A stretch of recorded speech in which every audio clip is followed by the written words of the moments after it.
encore sur notre verset du jour. Le verset d'aujourd'hui se trouve dans le livre de Colossiens 2, le verset 6. Ainsi donc, comme vous avez reçu le Seigneur Jésus-Christ, marchez en lui. Bien-aimés, comme nous avons reçu le Seigneur Jésus-Christ, nous devons faire quoi? Nous devons marcher selon lui. Quand nous acceptons le Seigneur Jésus-Christ comme Seigneur et Sauveur, nous avons décidé de choisir un camp.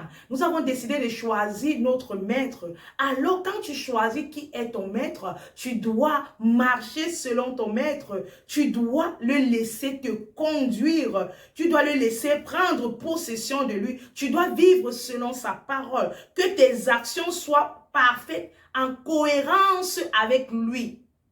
Un homme qui a décidé de marcher selon Dieu, vit selon Dieu et non selon lui. Alors si tu es enfant de Dieu, marche selon Dieu. Quand Dieu marche, le Seigneur Jésus-Christ marchait, il marchait dans la droiture, il marchait dans l'amour, il marchait dans la patience, il marchait dans le respect. Nous aussi, en tant qu'enfants de Dieu, nous devons faire pareil. Nous ne devons plus marcher dans des critiques, dans les dénigrations, dans des haines, dans des divisions, dans de l'arrogance et autres. Ça, ce n'est pas marcher selon Dieu, ça c'est marcher selon nous.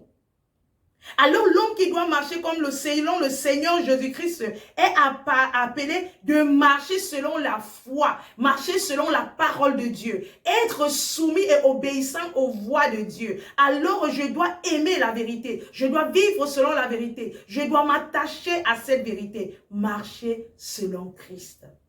Arrête de marcher selon tes voix. Tes voix qui t'amènent à contredire la parole de Dieu. Tes voix qui t'amènent à dire que je sers Dieu, mais je vis encore le péché. Tes voix qui t'amènent à ne pas renoncer à ton péché, mais à continuer à le vivre malgré que tu as la présence de Dieu. Non, bien-aimés, nos propres voix ne nous amènent pas à l'éternité. Mais notre marche selon la volonté de Dieu, c'est elle qui nous amène vers Christ. Alors je t'encourage ce matin de marcher selon la volonté de Dieu, en t'attachant à la parole de Dieu, en te laissant guider par elle et en pratiquant, comme nous dit dans le livre de Jacques 1, le verset 22. Alors, bien-aimé, tu ne dois pas seulement te borner à écouter et te tromper de tes raisonnements, mais de te laisser transformer par la parole de Dieu. Merci d'avoir partagé cette vidéo. Retrouvons-nous demain pour un prochain verset. Je t'invite à liker, partager, inviter un ami. Ceci pourrait t'aider. Que le Seigneur vous bénisse, mes bien-aimés. Shalom.